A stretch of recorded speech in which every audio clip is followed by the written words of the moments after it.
Hello everybody, welcome back to the channel. On today's installment of the show, we have my big fat American July TBR. When I started compiling these books together, I was thinking that July was Pride Month. That's not the case. So there's a couple LGBT books that I really wanted to get to that are kind of thrown in here. We'll see all about those. Love and Death in the American Novel by Leslie A. Fielder. This just came out. A new release from NYRB 2026. I believe this came out in April. This is the nonfiction pick for this month, and the blurb is as follows. Leslie A. Fielder's Love and Death in the American Novel is a study of American fiction from its beginnings up through the 1960s.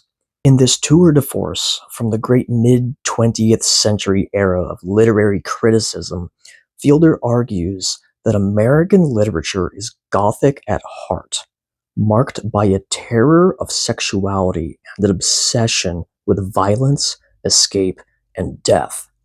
The American writer, he says, confronts a world that is, quote, without a significant history or a substantial past. A world which has left behind the terror of Europe, not for the innocence it dreamt of, but for new and special guilts associated with the rape of nature and the exploitation of dark-skinned people, unquote. Fielder's own book, as brilliantly written as it is provocatively conceived, is itself a contribution to American literature.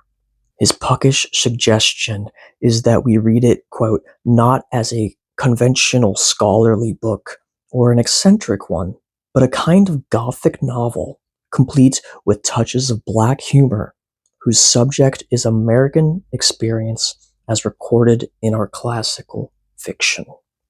These next two books I plan to read kind of side by side together. They kind of hit on the same themes and topics, but from different coasts of the United States, and I think reading them together will be a very interesting experience. Whores for Gloria by William T. Vollmann. My tagline for this is Don Quixote goes to the Tenderloin, and our blurb is as follows. From the acclaimed author of Europe Central comes this fever dream of a novel about an alcoholic Vietnam veteran, Jimmy, who devotes his government check and his waking hours to the search for a beautiful and majestic sex worker, a woman who may or may not exist save in Jimmy's rambling dreams. Gloria's image seems distilled from memory and fantasy and the fragments of whatever Jimmy can buy from the other sex workers, their sex, their stories, all the unraveling dreams of love and salvation amongst the drinkers and addicts who haunt San Francisco's Tenderloin district. Last Exit to Brooklyn by Hubert Selby Jr., and our blurb is as follows. Described by various reviewers as hellish and obscene, Last Exit to Brooklyn tells the story of New Yorkers who at every turn confront the worst excesses in human nature. Yet there are moments of exquisite tenderness in these troubled lives. Georgette, the transvestite who falls in love with a callous hoodlum. Tralala, the conniving prostitute who plumbs the depth of sexual degradation. And Harry, the strike leader who hides his true desires behind a boorish masculinity, are unforgettable creatures. I definitely think it's going to be a very interesting time to read both of these together. It'll be a lot of fun. This next book that I have is a book that I actually had in my hand a week ago, but now for some reason I cannot find it whatsoever. Thankfully, I also have a copy of it on ebook here on my Kindle, which I was able to procure, so I can read it here. Lost Souls by Poppy Z. Wright. This is the Southern Gothic pick for the month, and our blurb is as follows. At a club in Missing Mile, North Carolina, the children of the night gather, dressed in black, looking for acceptance. Among them are Ghost, who sees what others do not, Anne, longing for love, and Jason, whose real name is nothing, newly awakened to an ancient, deathless truth about his father and himself. Others are coming to Missing Mile tonight. 3 beautiful, hip vagabonds, Malachi, Twig, and the seductive Zyla, whose eyes are as green as limes, are on their own lost journey, slaking their ancient thirst for blood, looking for supple young flesh. They find it in Nothing and Anne, leading them on a mad, illicit road trip south to New Orleans.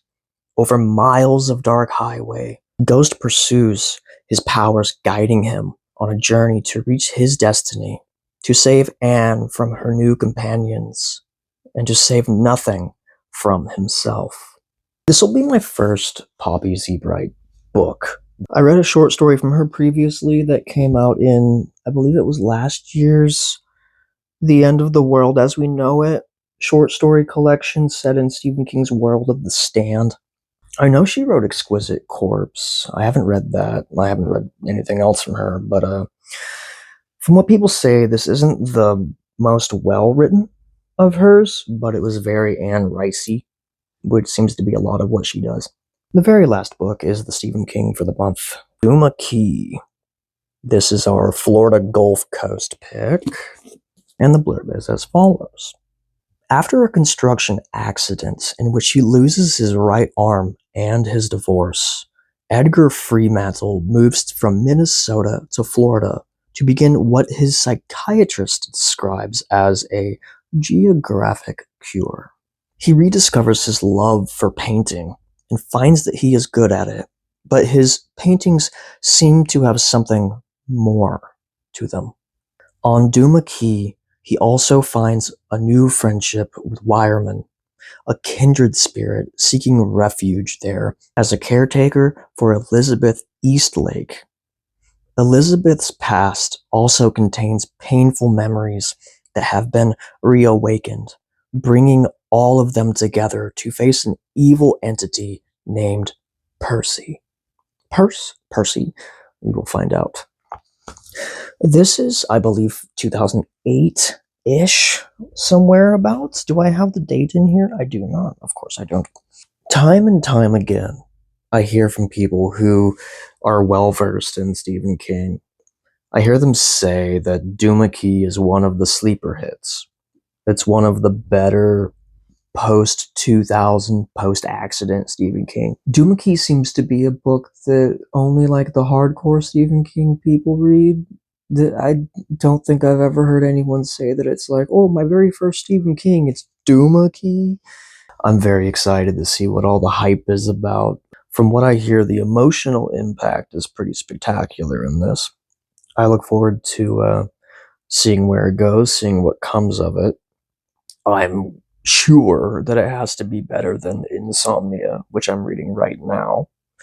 I'm not disliking Insomnia, however, it's very long, and I'm struggling on the fence to say if it's too long or not, because it's just kind of wacky. I'm in chapter 20, I just got to part 3.